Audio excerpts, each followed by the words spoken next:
Love marriage वाली बहू। सुबह का वक्त था और सरला जी काफी उदास चेहरा लिए हुए पार्क में बैठी हुई थी। तभी उनकी सहेली सुमन वहां पर आती है। क्या हुआ सरला जी, आज मॉर्निंग वॉक करने का इरादा नहीं है क्या? इस तरह चुपचाप क्यों बैठी हैं? आई तो थी ये सोचकर कि पार्क में जाकर थोड़ी देर पहले टहल लूंगी, लेकिन क्या करूं, मन ही नहीं कर रहा। अरे सब ठीक है, तो इतनी परेशान क्यों नजर आ रही हैं? नहीं नहीं, ऐसी तो कोई बात नहीं है, सब ठीक है। अरे भाई, अब तो आपको खुश नजर आना चाहिए। अभी कुछ महीने पहले तो बेटे की शादी हुई है, घर में नई बहू आई है, आपके चेहरे पर तो रौनक नजर आनी चाहिए। अरे छोड़ो भी, आजकल की बहुओं के बारे में क्या बताऊं आपको। क्यों, क्या हुआ बहन जी, कोई परेशानी है क्या? कुछ किया क्या बहू रानी ने? अरे भाई, अभी तो शादी को 6 महीने हुए हैं। अब आपसे क्या छुपाना, आप तो जानती है मेरे बेटे ने लव मैरिज की है और मुझे ना इन लव मैरिज वाली बहुओं पर बिल्कुल भरोसा नहीं। ना जाने कब मेरे बेटे के कान भर दे। अरे लेकिन सरला जी, आपके बहू बेटा तो आपके साथ ही रहते हैं, फिर आपको इस बात का डर क्यों है? पता नहीं क्यों बहन जी, अभी तो मुझे अपनी बेटी दीपाली की भी शादी करनी है। बस इसी बात को सोचकर परेशान रहती हूँ।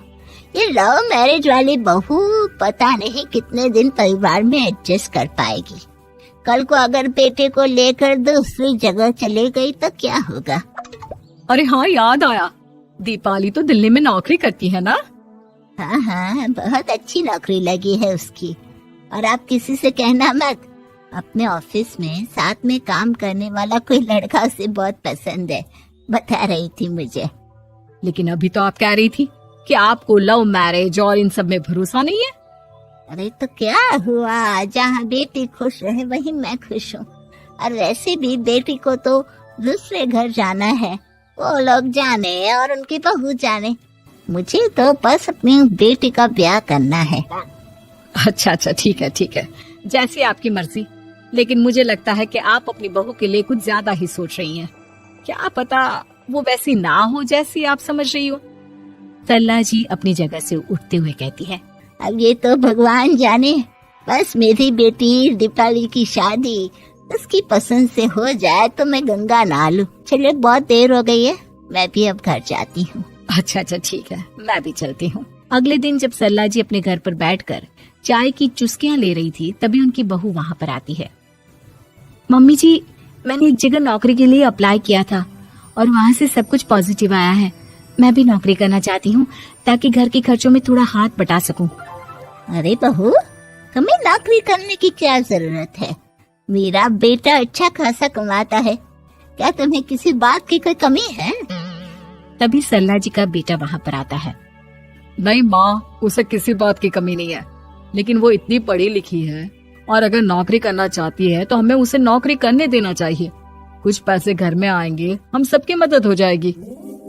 तुम तो ऐसे कह रहे हो बेटा जैसे ये घर तुम्हारी पत्नी की कमाई पर ही चलता है। अरे नहीं नहीं मम्मी जी, इनके कहने का ये मतलब नहीं है, बस मेरी ही नौकरी करने की इच्छा थी, इसलिए आपकी परमिशन चाहते हैं।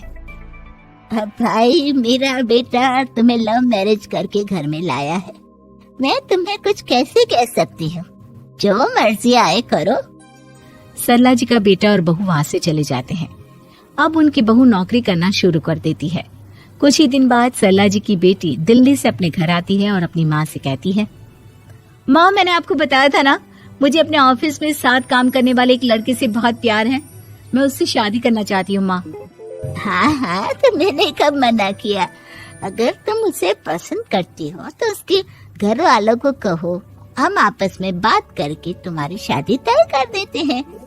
अरे लेकिन माँ, एक बहुत बड़ी परेशानी है। क्या परेशानी है बेटा? माँ, वो लड़का बहुत अच्छा है, लेकिन कुछ ज्यादा ही पैसे वाले घर से उसके माँ बाप। उन्हें मेरे और उसके रिश्ते से वैसे तो कोई परेशानी नहीं है, लेकिन वे चाहते हैं कि शादी 5 स्टार होटल में हो।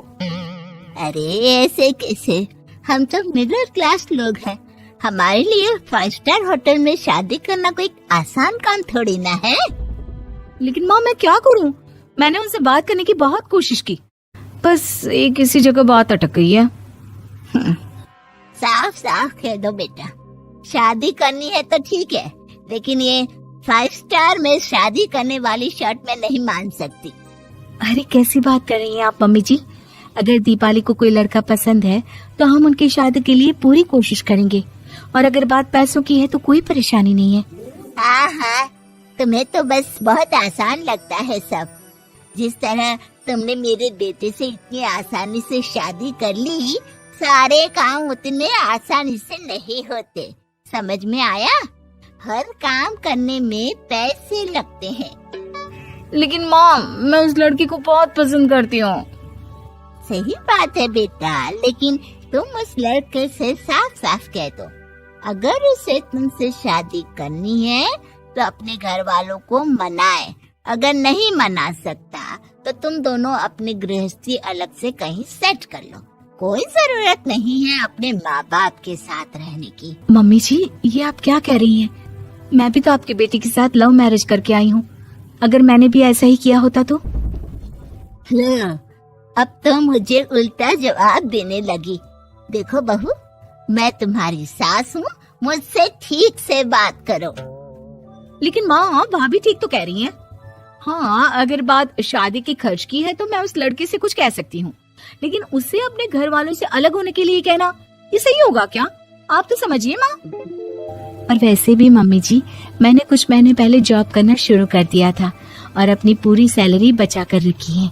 आप चिंता मत कीजिए, मैं दीपाली की शादी में कोई कमी नहीं होने दूंगी। तुम अपनी सारी तनख्वाह मुझे मेरी बेटी की शादी का खर्च करने के लिए दे दोगी? हाँ माँ, मैंने भाभी को पहले ही सब कुछ बता दिया था और वो इस बारे में सब कुछ जानती थी, इसीलिए उन्होंने पहले ही नौकरी करनी शुरू कर दी ताकि मेरी शादी धूमधाम से हो सके। तभी सरला जी का बेटा वहाँ पर आता है। देखा माँ, जैसा हम हर समय समझते हैं वैसा होता नहीं है। आपको लव मैरिज करने वाली बहू से नफरत थी ना, लेकिन अपनी ही बेटी की लव मैरिज पर आपको कोई एतराज नहीं था। ये तो गलत बात है ना। हाँ बेटा, सही कह रहे हो तुम। बहू, मुझे माफ कर दो, मैंने तुम्हारे बारे में गलत सोचा। आज से मैं बहू और बेटी में कोई फर्क नहीं करूंगी, और अपनी लव मैरिज वाली बहू से तो बिल्कुल नफरत नहीं करूंगी।